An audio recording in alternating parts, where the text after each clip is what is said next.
Every time Tom Cruise's name gets brought up, we must take a drink. There was already enough pressure on the scene, and then Glenn decides one day to say, guys, montages last forever. And everybody went into hyper mode. I will say Tom is again on that mentor. Tom.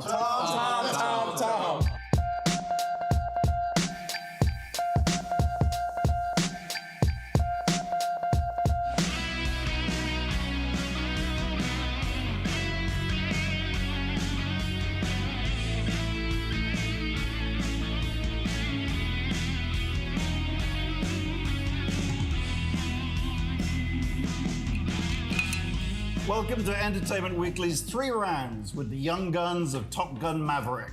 The actors playing the pilots being trained by Tom Cruise in the upcoming sequel to the classic movie Top Gun. My name's Clark Collis and I'm joined by Glenn Powell, Monica Barbaro, Jay Ellis, Danny Ramirez, Louis Pullman, and Greg Tarzan Davis. Here we are, folks. Round 1. Cheers. Cheers. Cheers. Eyes.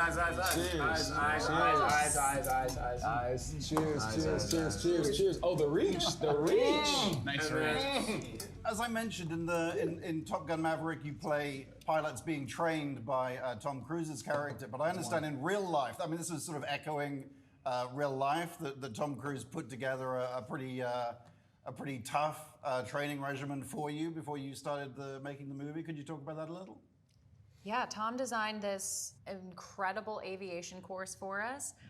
We started in a Cessna, where we learned basic aviation. Then we moved on to an extra 300, where we did aerobatics, things like his famous, an split S, and had to start pulling G's, sustained G's without a G suit, thanks to Chuck Coleman. Shout out to Chuck. Cheers to Chuck. Yeah. Guns. Cheers to Chuck. No, cheers to Chuck. Guns. And then we moved on to the L-39, where we got to get into some dogfighting, and then a swim test. Then we flew in F-18s. And what's it like when you're up there and you're pulling, extraordinary amounts of G's? And how much are you barfing when this is happening? How much Danny, are we what? Danny, how much are you barfing when you're up there? I think most of us could say that we're barfing quite a bit. But the resilience of everyone, I've never seen the group of people that puke and rally more than we do. Because we were up there, we had 2 hours, a 2-hour window to get the scene. And so you realize that you can't let whatever's coming out of you prevent you from getting what you have to get. So it was amazing to some of the stories. Gotta get it. Yeah, we gotta get it. You have Sometimes to. it gets. And the variables, the variety of resilience shown. But even Lou had very interesting ways of showing resilience as well. Mine was just spewing. Mine was just and then cleaning up, and then making sure that everything was good, and that I looked like I was in control when I was in the back, or not even control, but just Cheers to the puke and rally. Cheers to the puke and rally. Cheers. Basically, after 3 drinks, you're gonna see what it was like in the cockpit with some of these pilots. Says the guy drinking water. That's why he wanted to play the drinking game, is because he knew he was gonna. No, we are about to. As a matter of fact, let's introduce this right now. We're about to play a drinking game. Okay. This movie. Change how you drink. Drinking water. Excuse me, can I get Did you just snap at somebody? Oh my gosh! I'm so sorry. You do He one does movie. one blockbuster movie. He's totally Oh changed. my gosh! One movie. Some people change. Some people change. I'll drink for you, bro. Wow. May I have a Cheers to the end of Tarzan's career. Cheers to the end of Tarzan's career. We love you, Tarzan. So the drinking game is. This is a movie about. What is this movie about? I take a few sips and it's already hit me. Every time Tom Cruise's name gets brought up, we must take a drink, and I'm not talking about a sip. I mean a gulp. Full name Tom Cruise or just Tom? Tom and Cruise or Tom or Thomas or whatever. Tim. Relating to Maverick. Fair enough. Take a gulp. So, Obviously, your co-star in this film is Tom Cruise. I mean, I don't know, Tarzan, I don't know what you're thinking. boy. What was it like the first time you met Tom? I mean, that's a drink, just so anybody. Oh my God.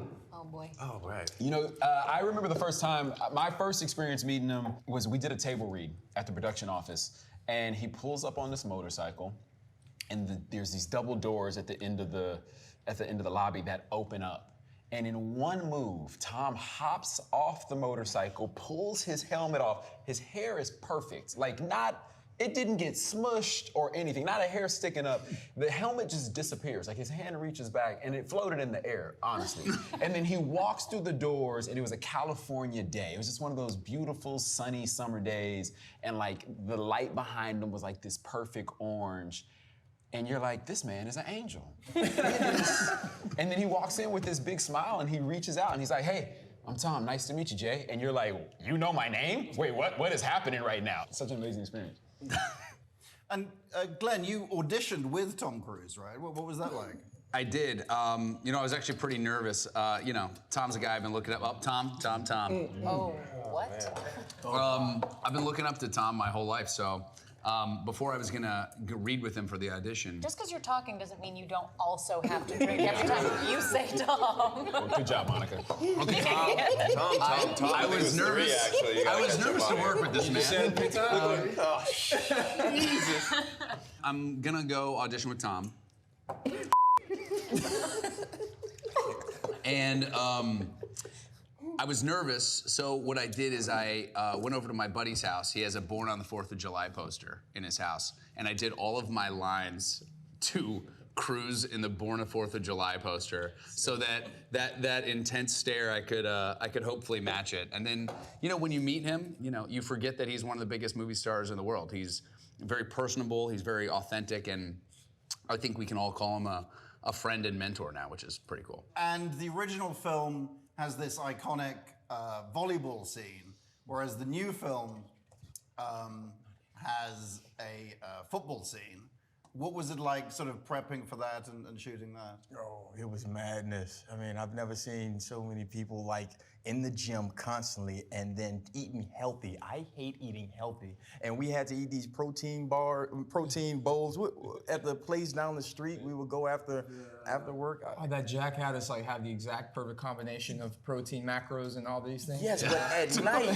The way they would talk about like hydrating, then dehydrating, and then like at 2 o'clock you got like Cut salt and add away. this. There was and already everything. enough pressure on the scene, and then Glenn decides one day to say, guys, montages last forever. And everybody like went into like hyper mode. Like He's right. Because he's right. Yeah. It's true. A montage is remembered for like it brings so much texture to the moment that drove us up the wall. I think I first realized that when we were working out in the gym here at the hotel, and you were whispering under your breath. I was like, and you were like. I was like, wait, sorry, Glenn, wait, what are you saying? And you shoot the film, and then obviously the pandemic happens, and the film is sort of put on the shelf for a couple of years. What was that experience like for you? Well, it wasn't put on the shelf for a couple years. It kept coming off the shelf, and then nope, putting it back on the shelf. But all for the very reason that everyone's so excited about seeing it the other day at CinemaCon. I mean, this film was made to be viewed in a theater. They designed special cameras the IMAX cameras to be able to pull cheese and go certain speeds. These batteries were like special made.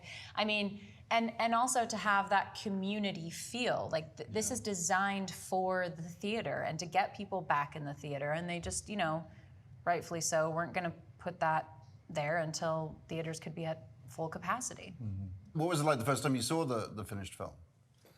We were all sitting. There's 8 of us. We were all together in a 500-seat theater that was empty. We were still spread out, like very far spread out, like 6 or 7 seats between us. We had our masks on. And I just remember Tarzan comes in the room. Do you guys remember this? Oh yeah. Coming down the aisle. Let's go! just screaming at the top of his lungs before the movie even started. But then at the end of the movie was the also- beautiful speech. Yes, he did give a popped up very beautiful speech. Yeah, Yeah, He real did nice. beautiful because it brought back, like, we hadn't seen each other in so long, and everything that we put to make this movie was that was one of the best speeches you've ever given. It reminded me of that Independence Day speech. He does make a lot of speeches. I'm sorry, are you comparing your Independence Day speech To his dad? to Bill Pullman, the gregreatest president ever? Honestly, I did have the best seat in the house to your speech, and I would say it's pretty comfortable. Your dad is gonna disown you. He would agree.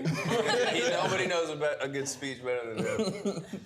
And then you watched the film with an audience at CinemaCon recently. What was that like? Only Glenn. Oh, I mean, Glenn had the privilege of doing that, yeah. It was. You could have FaceTimed us in, dude. Can I tell you? You know what's actually crazy is there was a thing. If anybody's phone glowed, or if anybody picked up their phone, there was a guy with a laser spanked pointer that would shine a light. So people were like popping off and glowing. Oh, wow. There was lasers coming down to make sure nobody was recording or on their phone in the movie. That sounds That's phenomenally terrifying. distracting. It was. I was like, geez. I gotta say, watching this movie with an audience, we'll all get to do that, on Wednesday. It was, people were fist pumping and high fiving and sobbing leaving the theater. And you just realize this movie means so much to so many people. And the fact that we hit a mark that people thought was impossible, it's the coolest thing. We're part of something that I think is gonna go down as one of the coolest movies ever made.